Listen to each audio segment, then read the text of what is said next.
코인 투자에 관심 있으신 여러분들, 오늘도 환영합니다. 코인 투자는 계속해서 공부하고 시장 동향을 체크해야 합니다.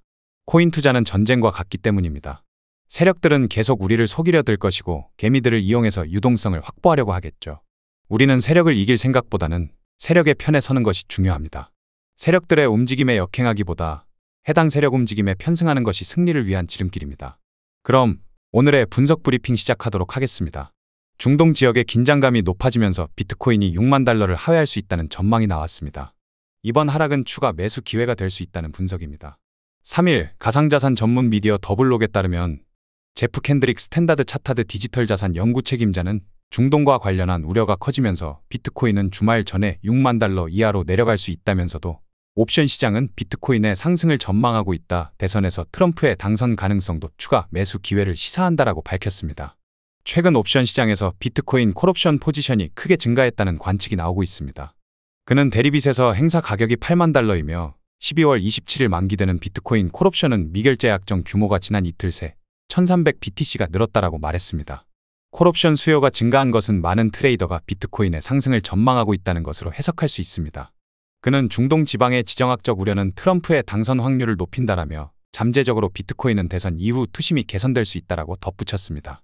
한편 콜옵션이란 특정 기초자산을 미리 정한 행사 가격으로 살 수 있는 권리를 의미합니다.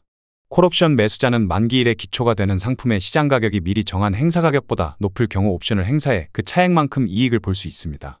미결제약정은 수익이 실현되지 않은 포지션을 의미하며 언젠가 수익 실현이 될 물량을 의미합니다. 미결제약정의 증가는 자금이 유입을 뜻하며 미결제약정의 감소는 자금이 이탈을 뜻합니다. 미결제약정의 흐름을 통해 자금이 유입과 이탈 방향을 찾아보실 수가 있는 것이죠. 전체 미결제약정의 거래소 분포 흐름을 보자면 1위가 CME 거래소이며 비율 27.03%를 차지하고 있습니다.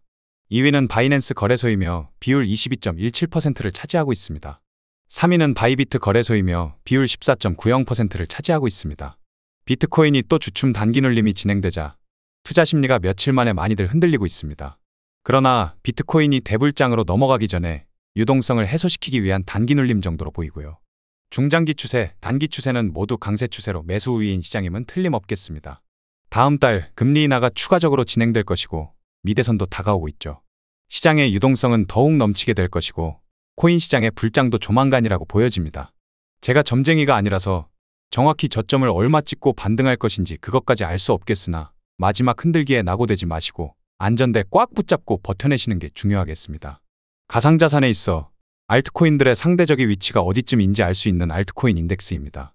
알트코인 인덱스상 최하단 영역에 도달하였으며 해당 최하단 영역에서 단기 반등세가 진행 중에 있습니다. 최근 알트코인의 깜짝 반등세가 나와주었으나 해당 상승세가 지속해서 수직 상승하기보다 단기 눌림이 다시 한번 강하게 나와줄 것이라고 거듭 안내를 드렸습니다. 저희 구독자분들은 해당 단기 눌림에 큰 피해가 없으셨으면 좋겠고요. 이번 조정은 대하락을 위한 조정이라기보다 말 그대로 단기 눌림 정도로 보여집니다. 연말 불장 랠리 위한 마지막 저점 매수 진입 찬스라 보는 것이죠.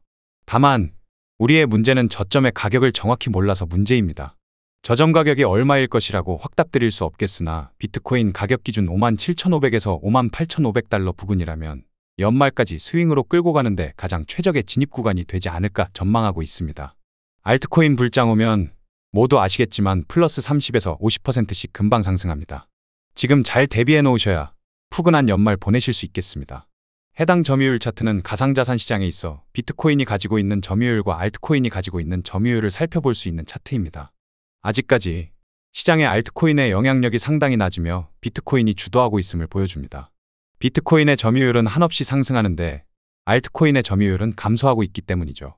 그러나 결국 대불장에서는 비트코인의 점유율을 알트코인이 역전하는 그림이 나오게 됩니다. 비트코인의 점유율을 알트코인이 역전하게 된다면 단순히 플러스 30에서 50%의 상승이 아니라 수백 퍼씩 금방 오르겠지요.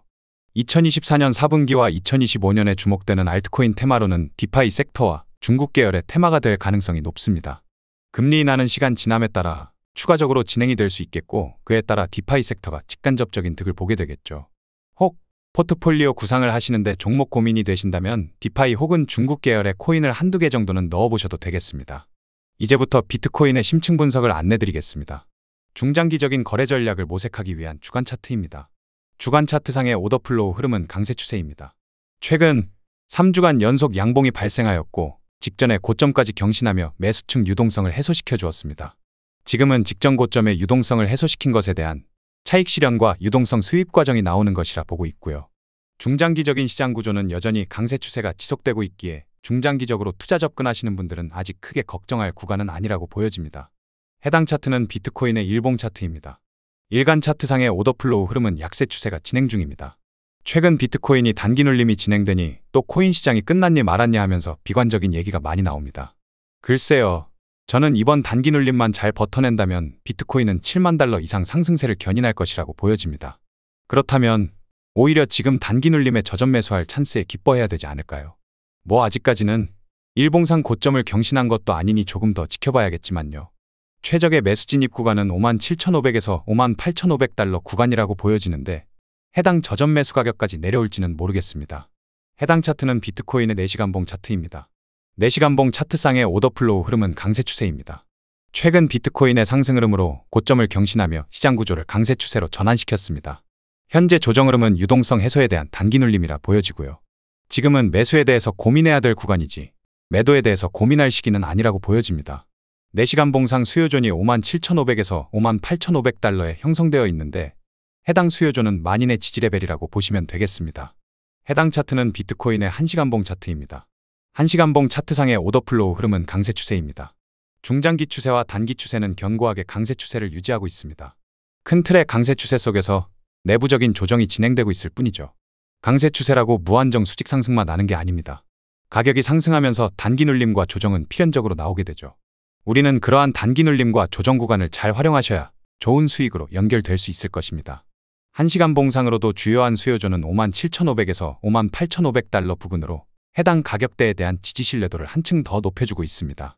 만인이 바라보는 해당 지지레벨까지 안착될지 혹은 해당 지지레벨까지 기회도 안 주고 올릴지는 세력마음이겠죠. 우리는 차분히 분할 매수를 통해 짜임새 있는 포트폴리오를 준비해 주시면 되겠습니다. 해당 차트는 비트코인의 15분봉 차트입니다. 15분봉 차트상의 오더플로우 흐름은 강세 추세입니다. 비트코인의 분봉, 단기 추세에서도 강세 추세는 여전히 지속 진행 중입니다. 15분봉상의 강세 오더블럭에서 꾸준히 반등 흐름이 나와주고 있는 모습입니다. 6만에서 6만 3천 달러 부근에서 보합 및 박스권을 그려주다가 마지막 대상승 직전에 57,500에서 58,500달러 부근을 터치하면서 V자의 급격한 반등이 나오지 않을까 생각하고 있지만 모두가 바라보는 57,500에서 58,500달러 가격대에 매수 기회를 줄지는 모르겠습니다. 지금이라도 매도하고 빠져나가야 한다. 뭐 한다 말들이 많은데 지금은 매도해야 될 시기가 아닌 매수해야 될 시기라고 생각합니다. 근 4년 동안 온갖 악재 다 버티면서 여기까지 왔는데 포기할 수 없죠. 4년 만에 돌아오는 대불장이 코앞에 다가왔습니다. 결승선 눈앞에 두고 포기하면 그보다 아쉬운 일은 없겠습니다. 11월에 미대선과 추가 금리 인하 등 유동성이 크게 풀려나겠고 코인 시장의 매수 수급이 크게 증대될 일만 남은 거죠. 저를 믿으란 소리는 하지 않겠습니다. 시장의 우상향을 믿고 포기하지 마시고 잘 버텨내 주시길 바랍니다. 금일의 주요한 유동성 가격대를 확인해 보겠습니다. 우리가 유동성을 확인하는 이유는 무엇일까요? 세력은 결국 유동성을 목표로 움직이게 됩니다. 시장 참여자들의 주문 오더가 밀집한 영역을 찾아 사냥에 나서는 것이죠. 따라서 우리는 유동성 이끌림 방향을 캐치하는 것이 중요합니다. 일간 매수층 유동성은 해소되었으며 주간 매수층 유동성은 66,520달러에 형성되어 있습니다. 일간 매도층 유동성은 59,840달러에 형성되어 있으며 주간 매도층 유동성은 해소되었습니다. 전일 브리핑에서 단기적으로 추가 하락보다는 재반등 흐름이 나올 가능성이 높다고 말씀드렸는데요. 금일 일간 매수층 유동성이 해소되었습니다. 단기적인 시장 흐름이 매도 우위에서 매수 우위로 돌아섰음을 의미합니다. 금일 뉴욕 세션까지 잠깐 단기적으로 눌릴 수도 있겠으나 63,000달러 이상의 가격대까지 도달할 가능성이 높겠고요. 당장은 매도 포지션보다 매수 포지션이 유리하게 작용될 것이라 보여집니다. 비트코인의 시간 세션별 가격 움직임을 확인해 보겠습니다. 각 시간 세션별 유동성은 왜 체크하는 것일까요? 아시아 세션에서는 일본 엔화, 한국 원화 등의 유동성이 크게 나오는 세션입니다. 해당 시간 동안 아시아의 유동성이 가장 활발하며 미국 달러는 해당 세션 동안 대부분 통합 및 보합되는 경향이 있습니다. 뉴욕 세션에서는 미국 달러의 가장 많은 거래량과 유동성을 제공하며 해당 세션 동안 아시아의 통화는 대부분 통합 및 보합세를 보이게 됩니다. 즉 가격과 시간은 긴밀한 상관관계가 있다는 것이며 각 시간대 세션별로 유동성을 체크하는 것은 기술적 분석의 시작입니다. 그럼 세션별 흐름을 살펴보도록 하겠습니다. 아시아 세션에서 아시아 로우값과 아시아 하이값을 통해 유동성을 만들어냈고, 런던 세션에서는 아시아 로우값을 해소시키며 약세 흐름을 보여주었습니다. 뉴욕 세션에서는 급등과 급락의 혼조세가 상당히 짙었으며 런던 세션 범위 내에서 장 마감되었습니다. 일간 바이어스 흐름은 61,400달러 부근에서 매도 축적이 이루어졌으며 59,900달러 부근에서 상당수 매도 포지션이 청산되었습니다. 단기적으로 대부분 매도 포지션이 청산되었다고 보기 때문에 금일은 주가 하락보다는 주가 상승의 가능성이 높겠으며 63,000달러 이상의 상승세를 보여줄 가능성이 높겠습니다. 오늘의 영상을 요약하자면 일간 매수층 유동성이 해소되었습니다. 그에 따라 금일은 단기적으로 매수 우위에 반등 장세가 나올 가능성이 높겠습니다. 금일 63,000달러 이상의 상승세가 나올 것으로 보고 있으며 단기 눌림 시마다 매수로 대응해 주심이 좋겠습니다. 그럼 오늘도 좋은 하루 되시길 바라며 구독자 여러분들의 성공 투자를 기원하겠습니다.